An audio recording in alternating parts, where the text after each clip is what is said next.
শিক্ষক ম্যানেজমেন্ট হলো শিক্ষক নিয়োগ থেকে শুরু করে তার উন্নত করা, তাকে প্রশিক্ষিত করা, তাকে বোঝানো, তাকে প্রেরণা দেওয়া, তার উন্নতি করা, সবগুলো এটার মধ্যে অন্তর্ভুক্ত।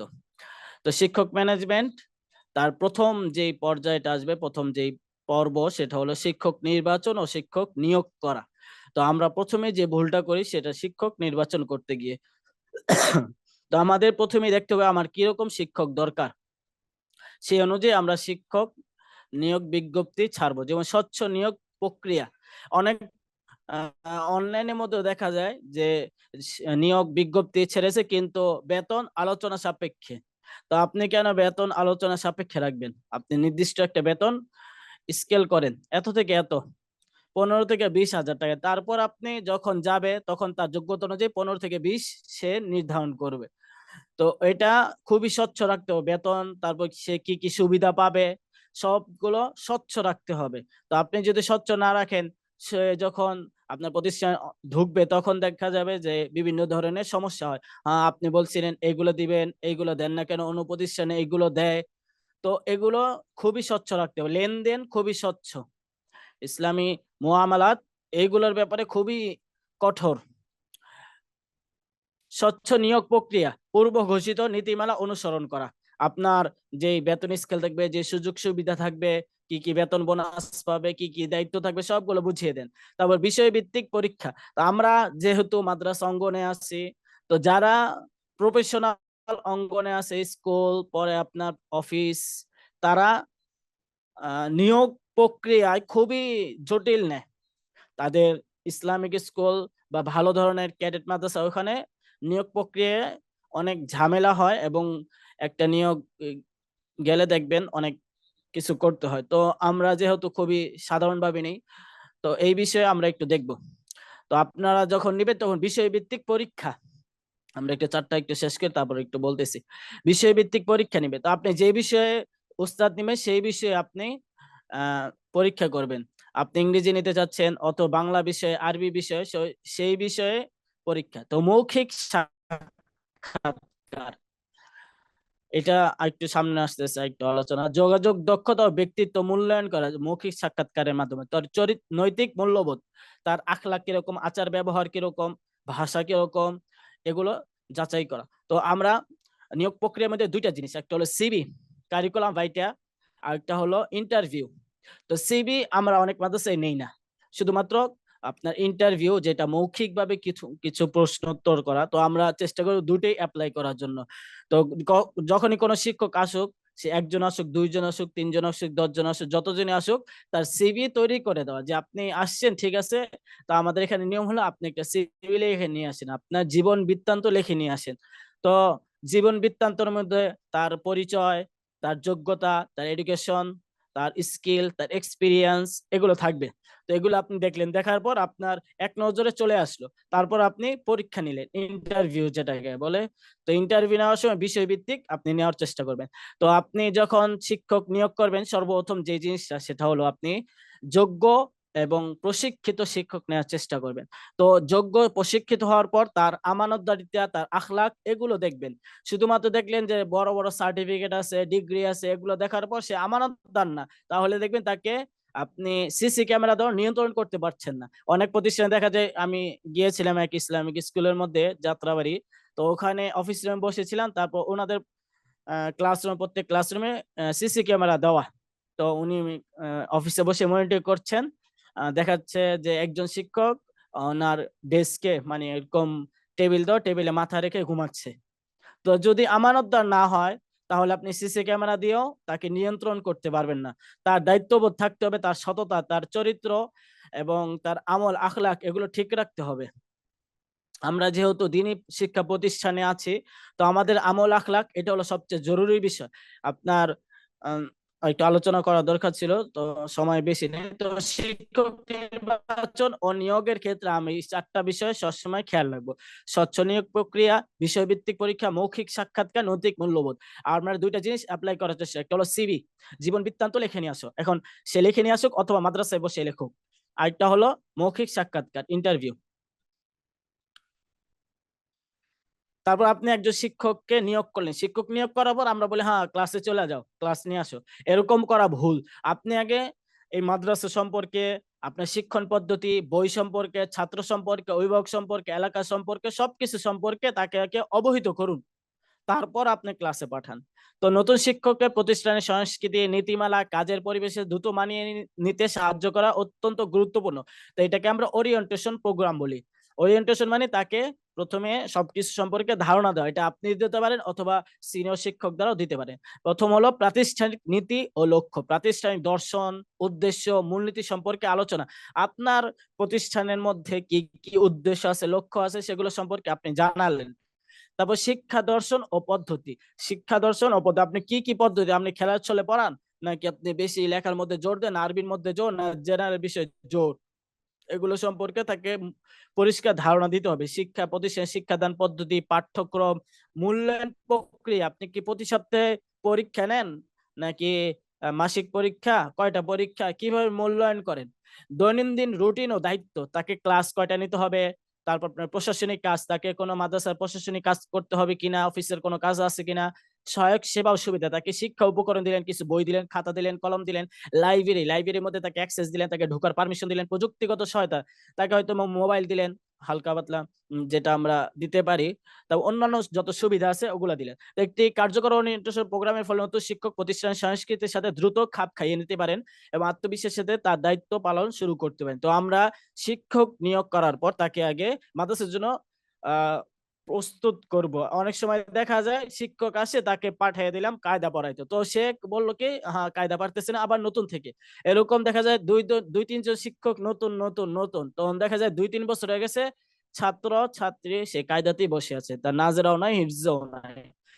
তো এরকম ভাবে প্রত্যেকটা শিক্ষার্থী সম্পর্কে তাদেরকে জানাতে হবে। যদি আপনি ক্লাস নুরানিতে পাঠান তাহলে কে কোথায় আছে, হিফজুবিকা পাঠালেন কে কোন পৃষ্ঠে, এরকম না যে আপনি যে যেখানে আছে সেখান থেকে পড়াতে হবে। তো পুরাতন শিক্ষক যাওয়ার পর নতুন শিক্ষক আসলে পড়ার মধ্যে কোনো সমস্যা হবে না। প্রশিক্ষণ ও পেশাগত উন্নয়ন, ইউরোপের মধ্যে আমরা যেরকম প্লে নার্সারি খুলি, ওখানে এরকম আছে, ওটা ডে কেয়ার বলে, কোথাও প্রি স্কুল বলে। তো ওইখানে কাজ করতে হলে বাংলাদেশে যেরকম ভাবে আপনার পেশাগত ভাবে চিকিৎসকদের একটা রেজিস্ট্রেশন নাম্বার থাকা লাগে, ওরকম ভাবে প্রি স্কুল ডে কেয়ারে যারা চাকরি করতে চায় তাদেরও ইউরোপ কান্ট্রির মধ্যে এরকম বিভিন্ন পরীক্ষা ট্রেনিং করার মাধ্যমে তাদেরকে এই আসতে হয়। আর আমাদের দেশে শুধুমাত্র একটা নুরানি ট্রেনিং দিলেই হয়ে গেছে 40 দিন 50 দিন। অথচ আমি নুরানি ট্রেনিং দিয়েছি, ওইখানে শুধুমাত্র আপনাকে শিখাবে যে কিভাবে পড়াবেন, শেষ। কায়দা কিভাবে পড়াবেন, নাজেরা কিভাবে পড়াবেন, এইটুকু, কিভাবে মৌখিক বিষয়গুলো পড়াবেন। কিন্তু চাইল্ড সাইকোলজি এইসব বিষয় কিছুই শেখানো হয় না। তো আমরা শুধুমাত্র একটা ট্রেনিং দিয়ে সারা জীবন কাটাতে চাই। তো আমাদেরকে প্রতিনিয়ত ট্রেন আপ হতে হবে। আমি নিজেও এখন 2-3 জায়গায় ট্রেনিং করতেছি, রোবোটিক্স, তারপর আপনার টিচার্স টাইমে এখন আছে, আরো কয়েক জায়গায় করতেছি, ফ্রি কোর্স করতেছি কয়েক জায়গায়। তো আমাদের প্রতিনিয়ত প্রশিক্ষিত হতে হবে। প্রত্যেক বিষয়ে আপনাকে টি শেপড, মার্কেটিং ভাষায় বলে টি শেপড ট্রেন্ড আপ।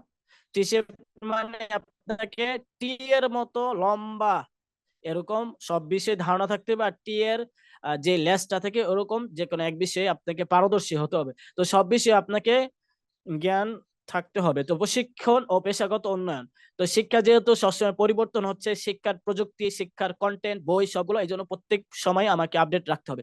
তো নিয়মিত প্রশিক্ষণ, মাসিক ট্রেনিং সেশন, ওয়ার্কশপ, বিশেষ সেমিনার আয়োজন, প্রযুক্তিগত দক্ষতা, যেহেতু নতুন প্রযুক্তি আসতেছে এআই, তারপর আপনার বর্তমানে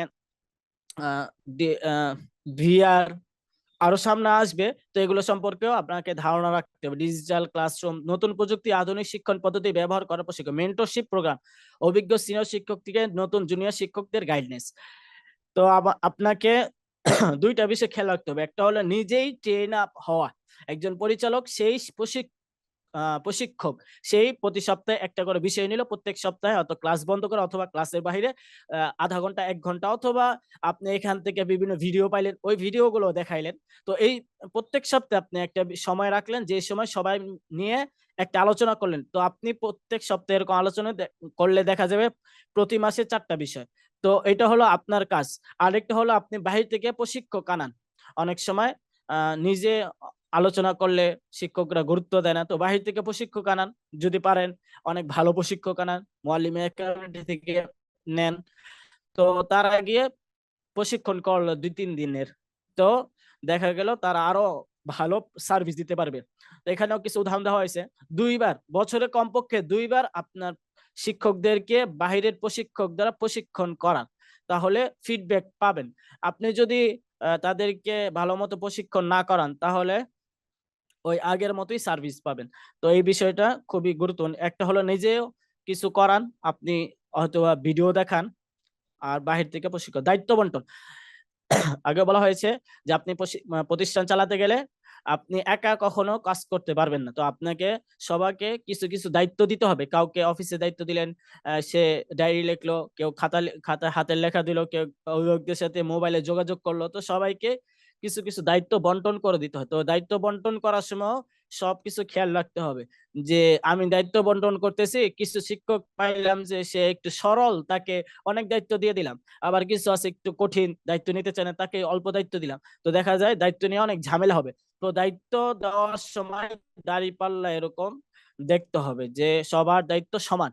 ক্লাস বন্টনের ক্ষেত্রে যোগ্যতা, সক্ষমতা, অভিজ্ঞতা সবগুলো দেখে ক্লাস বন্টন করতে হবে। বিষয়, উপযুক্ত শ্রেণী ও বিষয় বরাদ্দ ক্লাস বন্টন করতে হবে। তো বিষয় ভিত্তিক দায়িত্ব, একটা ক্লাস বন্টন করলেন, এখন বিষয় ভিত্তিক দায়িত্ব, কাউকে বললেন ঠিক আছে আপনি আমাদের মাদ্রাসার মধ্যে ক্লাস 4 পর্যন্ত আছে, আপনি প্লে থেকে 4 পর্যন্ত বাংলা বিষয়ের দায়িত্ব, বা আপনি সবাইকে দেখবেন তারা বাংলা বিষয়ে দক্ষতা অর্জন করতেছে কিনা, অথবা গণিতকে দিলেন, কাউকে ইংরেজি, এটা হলো একটা হলো ক্লাস টিচার, একটা হলো সাবজেক্ট টিচার।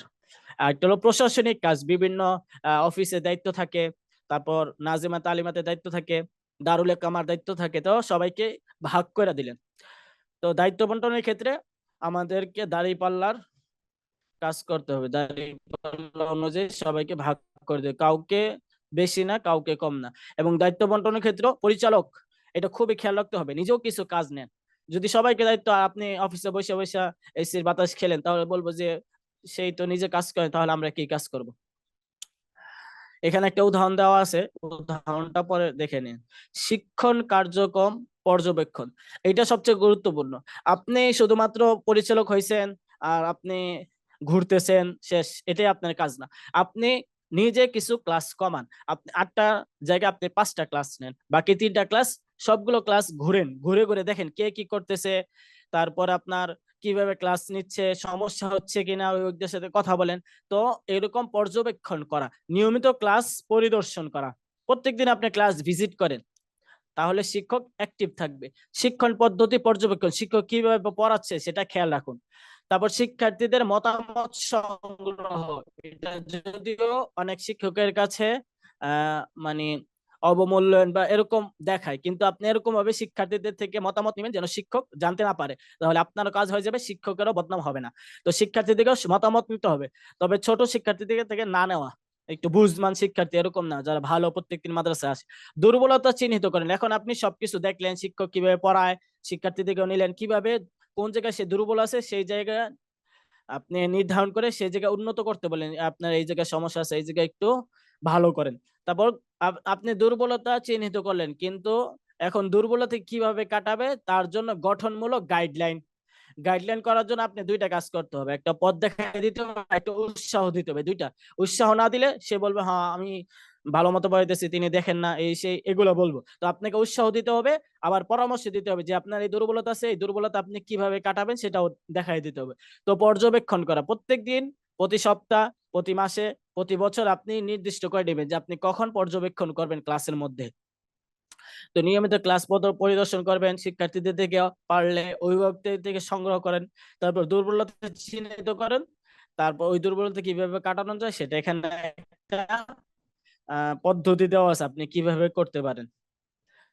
যে ওইটা বলা হয়েছে যে আপনি শিক্ষককে এইভাবে বোঝান যেন শিক্ষক অপমানিত বোধ না করে, সে যেন অনুপ্রাণিত হয়, উৎসাহিত হয়, যে আপনি অনেক ভালো করতেছেন, কিন্তু আরেকটু যদি এইভাবে করেন তাহলে আরো ভালো হবে।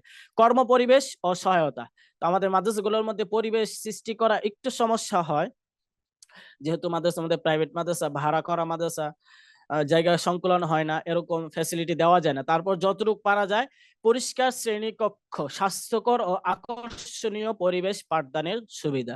যদি আপনার পরিবেশ যদি স্বাস্থ্যকর না হয়, গেদাগেদি হয়, তারপর আপনার আকর্ষণ নাই, তারপর দেখা যায় রং চলটা উঠে রয়েছে, এরকম যদি অবস্থা হয় তাহলে পড়তে মন চায়, যে পড়াইতেছে তারও মনোযোগ থাকে না। প্রয়োজনীয় উপকরণ, শিক্ষা উপকরণ থাকতে হবে সব।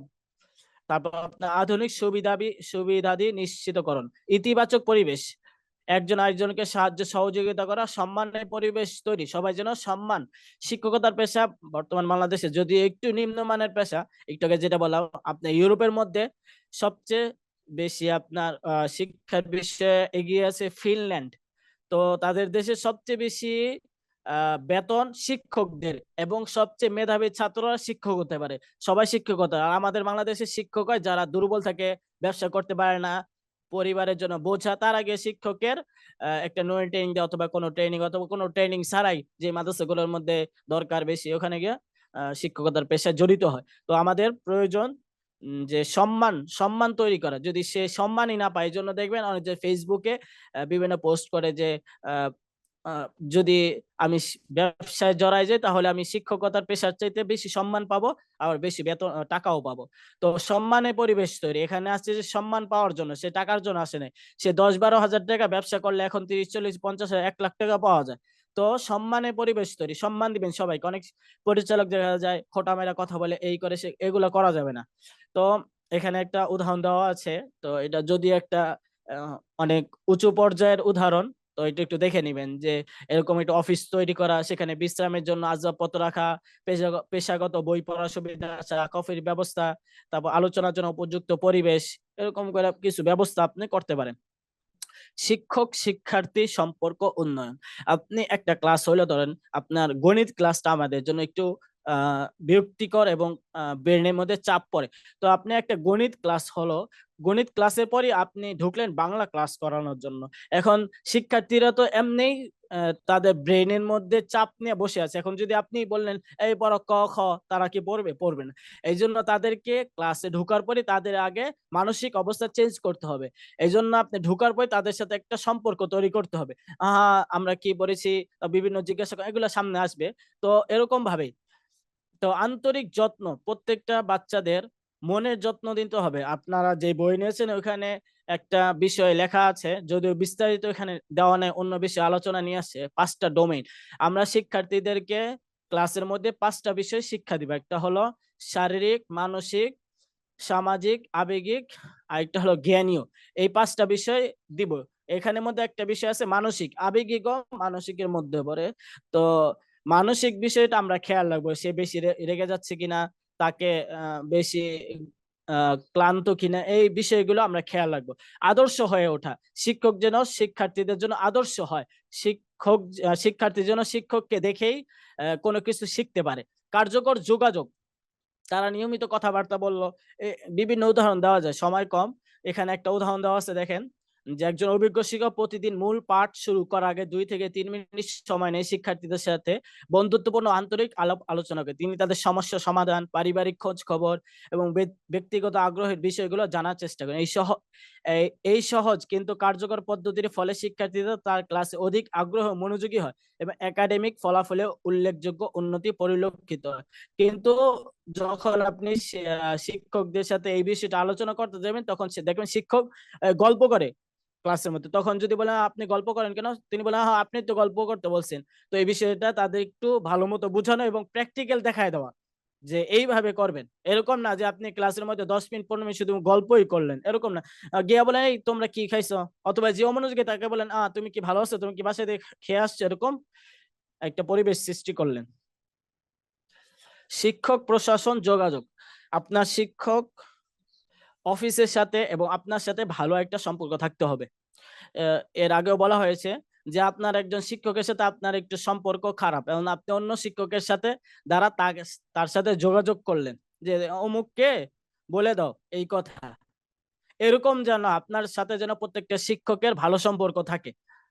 ভালো সম্পর্ক না থাকলে দেখা যায় তারা নিজেরা একটা মিটিং করবে। এই জন্য নিয়মিত মিটিং করা, মাসিক বৈঠকের মাধ্যমে সমস্যা চিহ্নিত করে সমাধানের পথ নির্ধারণ। প্রত্যেকটা শিক্ষকেরই কিছু কিছু সমস্যা থাকে, ব্যক্তিগত সমস্যা থাকতে সমস্যা ছাত্রদের সাথে থাকতে পারে, তাকে একটা পর্দার ব্যবস্থা করে দেন অথবা আলাদা রুমের ব্যবস্থা করে দেন। তার ফ্যানের সমস্যা থাকতে পারে, ফ্যান ঘুরতেছে না, এরকম করে সমস্যার সমাধান করবেন। তাহলে দেখবেন শিক্ষক বুঝবে যে আপনি তার প্রতি আন্তরিক।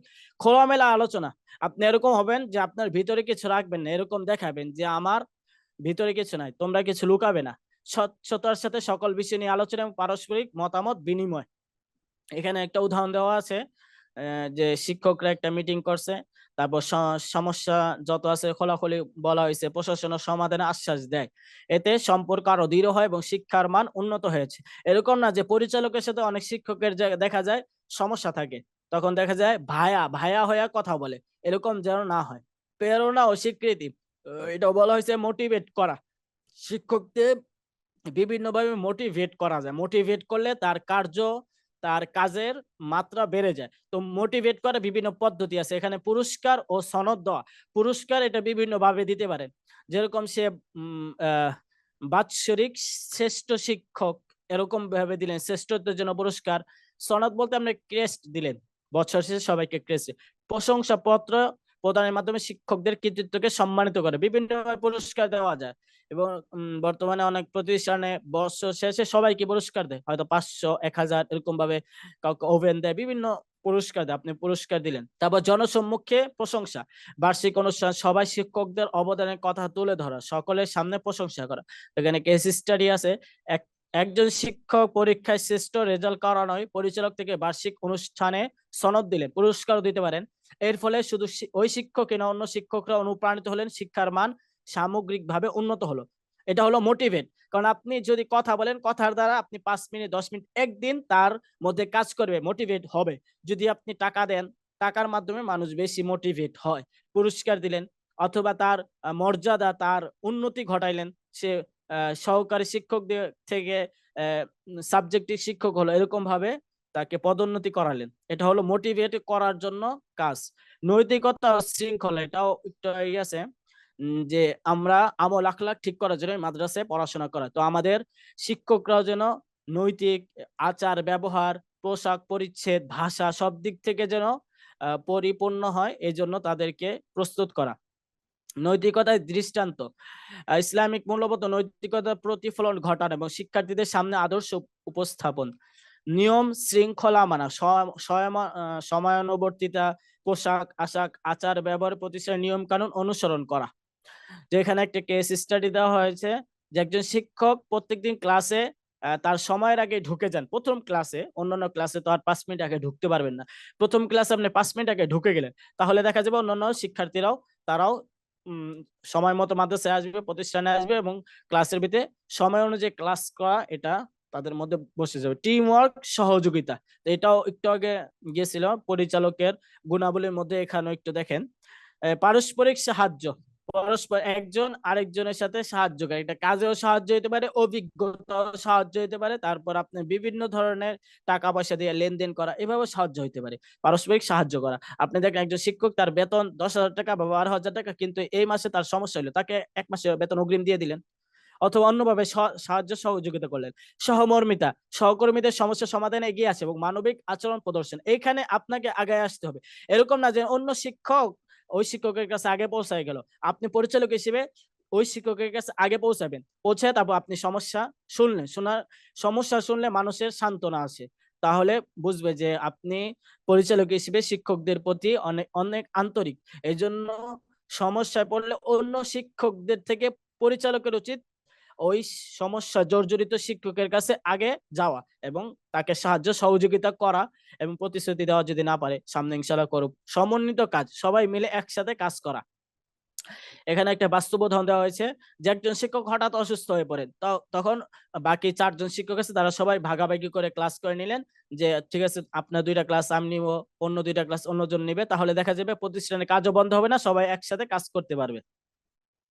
মূল্যায়ন ও জবাবদিহিতা, এখানে আসার পরে শিক্ষকরা একটু চড়া মেজাজ হয়ে যায় যে আমাকে কেন জবাব দিতে হবে, আমি তো অনেক ভালো মতো পড়াইতেছি, আমার থেকে কে ভালো মতো পড়াইতে পারে। কিন্তু আপনি পরিচালক হিসেবে আপনার প্রতিষ্ঠানের উন্নয়নের জন্য আপনার জবাবদিহিতামূলক প্রতিষ্ঠান করতে হবে, জবাব দিতে হবে।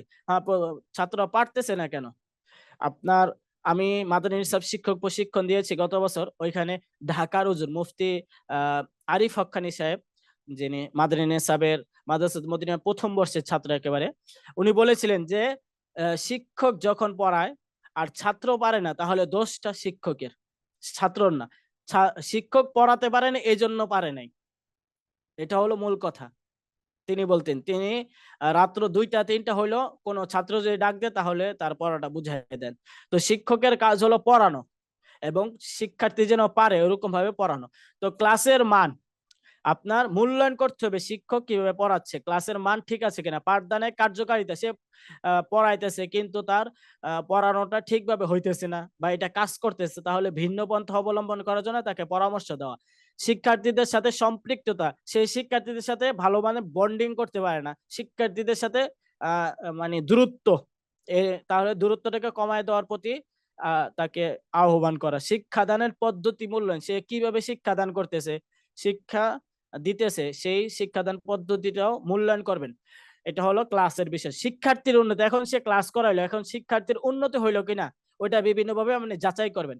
পরীক্ষার ফলাফল দ্বারা শিক্ষার্থীর দক্ষতা বৃদ্ধি হইতেছে কিনা, ভাষাগত দক্ষতা, তারপর লেখার দক্ষতা ইত্যাদি। সামগ্রিক অগ্রগতি পর্যবেক্ষণ, নিয়মিত উপস্থিতি, প্রত্যেক শিক্ষকের সমানুবর্তিতা, ক্লাসে উপস্থিত হইতেছে কিনা, যে দায়িত্ব দিচ্ছেন ওই দায়িত্ব পালন করতেছে কিনা। নিয়মিত ফিডব্যাক, গঠনমূলক পরামর্শ প্রদান, গঠনমূলক মানে প্রত্যেকদিন অথবা 2 দিন পর পর আপনি পরামর্শ দিলেন। উন্নয়নের দিক নির্দেশনা দেওয়া, শুধুমাত্র সমস্যা ধরাই দিলে হবে না, সমস্যা কিভাবে উন্নয়ন করা যায় সেটাও দেখতে হবে। একটি স্কুলে প্রতি 6 মাসে শিক্ষকদের মূল্যায়ন হয়, যারা ভালো করেন তাদের পুরস্কৃত করা, আর যাদের দুর্বলতা থাকে তাদের জন্য আলাদা ট্রেনিং দেওয়া হয়। এই পদ্ধতিতে প্রতিষ্ঠানের শিক্ষার মান অনেক গুণ বেড়েছে। এই জন্য আপনার প্রতিষ্ঠান হবে জবাবদিহিতামূলক প্রতিষ্ঠান। শিক্ষক যতই চড়া মেজাজ হোক অথবা খারাপ ব্যবহার করো আপনার কাছে, আপনি এটা চালায় যেতে হবে, আপনার প্রতিষ্ঠান তাহলে উন্নত হবে। অভিযোগ ও সমস্যা সমাধান ব্যবস্থা, প্রত্যেকটা প্রতিষ্ঠানে কিছু কিছু অভিযোগ থাকে, তাহলে আপনার 1 নাম্বার পদক্ষেপ থাকবে, আপনার প্রতিষ্ঠান হবে অভিযোগ মুক্ত প্রতিষ্ঠান। অভিযোগ মুক্ত প্রতিষ্ঠান মানে অভিযোগ নাই এরকম না, অভিযোগ দিলে সেটা সমস্যার সমাধান আছে। শিক্ষকের সমস্যা হতে পারে, একটি কার্যকর শিক্ষা প্রতিষ্ঠানের অভিযোগ শোনার এবং ন্যায়সঙ্গত সমাধানের ব্যবস্থা থাকা অত্যাবশ্যক। আপনাকে অভিযোগ শুনতে হবে, আগে বলা হয়েছে অভিযোগ শুনলে, সমস্যা শুনলে অর্ধেক সমাধান হয়ে যায়। তো সমস্যা তখন সমাধান করবেন। তো অভিযোগ গ্রহণ করতে হবে প্রথমে, শিক্ষকদের সমস্যা অভিযোগ ধৈর্য সহকারে শুনতে হবে, গুরুত্ব সহকারে নিতে হবে, তারপর তদন্ত বিশ্লেষণ করা, সমস্যার মূল কারণ যেটা বললাম প্রবলেম সলভিং স্কিলের মধ্যে মেইন যে কাজটা থেকে সেটা গোড়ায় যাওয়া, সমস্যার মূল কারণটা চিহ্নিত করা, সেটাই উপড়ে ফেলা, সকল পক্ষের মতামত যাচাই করা, ন্যায়সঙ্গত সমাধান, এখন বিশ্লেষণ করছেন তারপর এটাকে বাস্তবে প্রয়োগ করবেন, ইসলামিক মূল্যবোধের আলোকে ন্যায়সঙ্গত কার্যকর সমাধান প্রদান। একজন শিক্ষক বলেন আমার ক্লাসরুমে ফ্যান কাজ করছে না, কিন্তু পরিচালক হিসেবে আপনি গুরুত্ব দিচ্ছেন না, তাহলে মনে করবে পরিচালক আমার প্রতি আমার কোনো কথাই কানে দেয় না। তখন যদি আপনি ব্যবস্থার সাথে সাথে নিয়ে নেন, তার ক্লাসরুমের ফ্যানের ব্যবস্থা করে দেন, তাহলে শিক্ষক অনুভব করবেন তার কথা শোনাচ্ছে, তার সমস্যাকে গুরুত্ব দেওয়া হচ্ছে। পেশাগত, আর 2টা স্লাইড আছে, একটু ধৈর্য দরকার 5 মিনিট। পেশাগত নিরাপত্তা ও স্থায়িত্ব, এখন যখন কোনো শিক্ষক কোনো প্রতিষ্ঠানে আসে, তার যদি পেশাগত নিরাপত্তা, হ্যাঁ সে এখানে অনেকদিন থাকতে পারবে এরকম যদি নিরাপত্তা থাকে এবং স্থায়িত্ব, এখানে অনেক পুরাতন শিক্ষক আছেন, তাহলে সে পড়াতে অনেক স্বাচ্ছন্দ্য বোধ করে এবং সেখানে কাজ করতে আগ্রহী হয়, তাহলে আপনাদেরও এই সমস্যা সমাধান করতে হবে, এখানে নিরাপত্তা দিতে হবে, তার চাকরির নিরাপত্তা, এখানে হুটহাট করে কাউকে বিদায় দেওয়া হয় না, এবং এখানে আসলে তার স্থায়িত্ব হয় এবং তার সামনে আসবে যে কিভাবে সে উন্নয়ন করতে পারে। তো প্রথম যে বিষয়টা, আপনি পেশাগত যে সমস্ত কাজ ওখানে আপনি বেতন দিতে হবে। তো বেতনটা এরকম পর্যায়ে ধরবেন যেন সে চলতে পারে, এরকম না যে 8,000 টাকা আবাসিক বেতন, আর একটু বাড়ায় ধরার চেষ্টা করো। আপনি প্রতিষ্ঠান যদি চালাতে চান, যেটা একটু আগে বললাম যে আপনি শিক্ষক নিলেন 5,000 টাকার আর সার্ভিস চাইতেছেন 20,000 টাকা, তাহলে তো হবে না। তো সম্মানজনক বেতন, আপনার প্রতিষ্ঠানে যদি ভালো শিক্ষক থাকে তাহলে আপনার অন্যান্য গার্জিয়ানও আসবে, অভিভাবক আসবে এবং তারাও দাওয়াত দিয়ে নিয়ে আসবে। তো ভালো কয়েকজন শিক্ষক তো থাকতে হবে যারা খুব ভালো, 2-1 জন শিক্ষক, এবং এরকম রাখা যেন 2-1 জন শিক্ষক বা 2-3 জন শিক্ষক স্থায়ীভাবে থেকে যায়। যদি স্থায়ীভাবে 2-3 জন শিক্ষককে না রাখতে পারেন তাহলে আপনার মাদ্রাসা কখনোই উপরে উঠবে না। এই 2-1 জন যাবে আসবে। তো 2 থেকে 3 জন শিক্ষক এরকম ভাবে রাখা যেন তারা দীর্ঘস্থায়ী হয়। তো সম্মানজনক বেতন, চাকরির নিশ্চয়তা, দীর্ঘমেয়াদী চাকরির নিশ্চয়তা এবং আকস্মিক বরখাস্তের ভয় থেকে মুক্তি। এরকম যেন রেকর্ড না থাকে আপনার মাদ্রাসায় যে হঠাৎ করে কাউকে বিদায় দিয়ে দিলেন। মানসিক নিরাপত্তা, মানসিক নিরাপত্তা সবচেয়ে গুরুত্বপূর্ণ। আপনি কাউকে চাপ দিলেন না হঠাৎ করে, এত কাজ, পরীক্ষার সময় সব প্রশ্ন আপনাকে করতে, এরকম যেন মানসিক নিরাপত্তাহীনতা ভোগে না। তো পেশাগত নিরাপত্তা, স্থায়িত্ব এটা তৈরি করতে হবে। এখানে একটা উদাহরণ দেওয়া হয়েছে প্রভিডেন্ট ফান্ড, এটা যদি ভালো মতো চালু করতে পারেন অনেক লাভবান হয়। প্রভিডেন্ট ফান্ড মানে তার বেতন থেকে কিছু টাকা কাইটা নিলেন, 5%, 6%, ওগুলা দিয়ে ব্যবসা করলেন। ব্যবসার বিভিন্ন স্রোত আছে, তো ওখান থেকে তার যখন চলে যাবে অব্যাহতিকালে তাকে দিয়ে দিলেন। তো এটা যদি করেন তাহলে শিক্ষক মনে করবে এখানে কাজ করলে ভবিষ্যৎ নিরাপদ। তো সামনে যে বিষয়টা সবচেয়ে গুরুত্বপূর্ণ, ক্যারিয়ার উন্নয়নের সুযোগ। আমরা যখন কোনো কাজ করি, যদি ব্যবসাও করি, তাহলে আমার ব্যবসা করলে আমি সামনে যেতে পারবো কিনা। এখন 50,000 টাকা ব্যবসা, আমি সামনে যদি 1 লাখ টাকা 2 লাখ টাকা করতে পারবো কিনা, তো সেই সুযোগ আছে কিনা সেটাই খুঁজি। এখন আপনার প্রতিষ্ঠানে কোনো শিক্ষক আসছে কিন্তু সেখানে উপরে উঠার কোনো সুযোগ নেই। আমি একটা প্রতিষ্ঠানে লেখাপড়া করেছি, প্রতিষ্ঠানের নাম উল্লেখ করবো না, অনেক বড় প্রতিষ্ঠান। সেখানে একটা বিভাগ আছে ফুনুনাত বিভাগ। সেখানে মানে বিভিন্ন ফন নিয়া, নাহু, সরফ, আদব, মান্তেক, বালাগাত এগুলো নিয়ে পড়ানো হয় 1 বছরে। তো সেখানে একটা বিষয় রাখছে উসুলুল ফিক, সেখানে উসুলুল শাসি কিতাবটা পড়ানো হয়। তো আমি যে পড়ায় উনার থেকে সরাসরি শুনেছি, তাই বিষয়টা খুবই গ্রহণযোগ্য। তো তিনি বলতেছেন যে উসুলুল শাসি কিতাবটা 3 জন মিলে পড়ায়, অথচ এটা একজন পড়ালেও হয়। তিনি বলতেছেন কেন? এখান থেকে যেন কোনো শিক্ষক দক্ষ না হয়ে উঠতে পারে। তো এখান থেকে দক্ষ উঠলে কি হবে? অন্য জায়গায় চলে যাবে। এইজন্য একটা কিতাবকে ৩ জন পড়ায়। তো এরকম যেন না হয় যে আপনার এই প্রতিষ্ঠানে আসার পর তার উপরে ওঠার সুযোগটা মিস হয়ে গেছে। তাহলে আপনার প্রতিষ্ঠান থেকে শিক্ষক চলে যাবেই। তো এরকম ব্যবস্থা রাখতে হবে সে যেন উপরে উঠতে পারে। তো প্রাথমিক পর্যায়ে যেটা নতুন শিক্ষক হিসেবে যোগদান, তার মৌলিক দক্ষতা অর্জন, তাকে ট্রেন করান, তার নৈতিকতা বাড়ান, তার বিষয় ভিত্তিক দক্ষতা বাড়ান, তারপর দক্ষতা বৃদ্ধি, প্রশিক্ষণ, অভিজ্ঞতার মাধ্যমে শিক্ষাদান, দক্ষতা উন্নয়ন। তারপর যে সে যখন অভিজ্ঞ হয়ে যাবে, প্রশিক্ষিত হবে, তখন তার পদোন্নতিকরণ, সিনিয়র শিক্ষক করেন, সহকারী শিক্ষক দিয়ে সিনিয়র শিক্ষক, বিভাগীয় প্রধান, সাবজেক্টিভ ক্লাস রাখেন। তারপর একাডেমিক কোঅর্ডিনেটর পদে উন্নতি, তারপর নেতৃত্ব পর্যায়ে। এখন আপনি বিভিন্ন শাখা খুলবেন মাদ্রাসার, 2-3টা। তো তখন তো আপনি সবগুলো প্রতিষ্ঠান একসাথে চালাতে পারবেন না।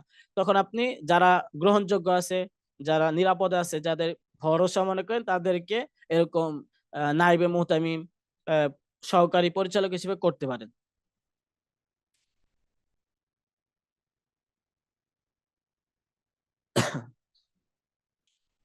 এগারোটা বেজে গেছে। তো সারসংক্ষেপ: শিক্ষক ম্যানেজার কার্যকর যোগাযোগ, ক্যারিয়ার উন্নয়ন, মূল্যায়ন, টিম ওয়ার্ক, নৈতিকতা, শৃঙ্খলা, স্বীকৃতি ও প্রেরণা।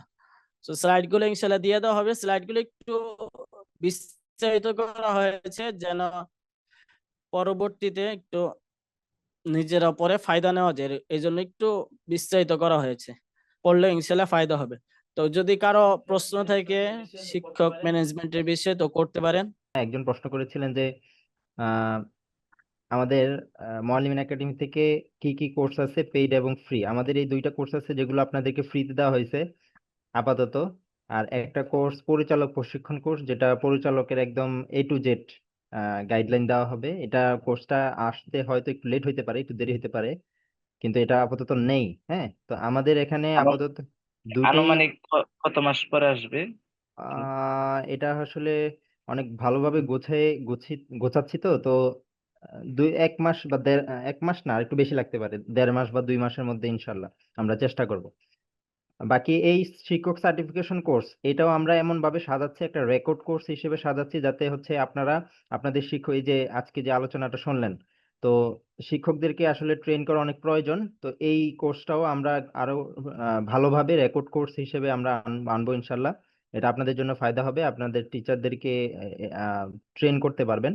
আর পরিচালক প্রশিক্ষণ কোর্সটা আমরা নিয়ে আসবো, এবং প্রত্যেক মাসে আমরা আপনাদের এই গ্রুপের মধ্যে আপনাদেরকে নিয়ে প্রত্যেক মাসে অন্তত একটা করে ইনশাল্লাহ আমরা চেষ্টা করব ফ্রি সেমিনার রাখার জন্য। ইনশাল্লাহ আপনারা আমাদের জন্য দোয়া করবেন, মুআল্লিমিনের সাথে কানেক্টেড থাকবেন ইনশাল্লাহ। আর যদি কেউ হচ্ছে আহ, আমাদের কোর্সগুলোর যে ফ্রি কোর্সগুলো যেগুলো দেওয়া হয়েছে এগুলো তো একবার দেখানো হয়েছে, তারপরে যদি কেউ সমস্যা ফেস করেন আমাদের সাথে যোগাযোগ করবেন ইনশাল্লাহ।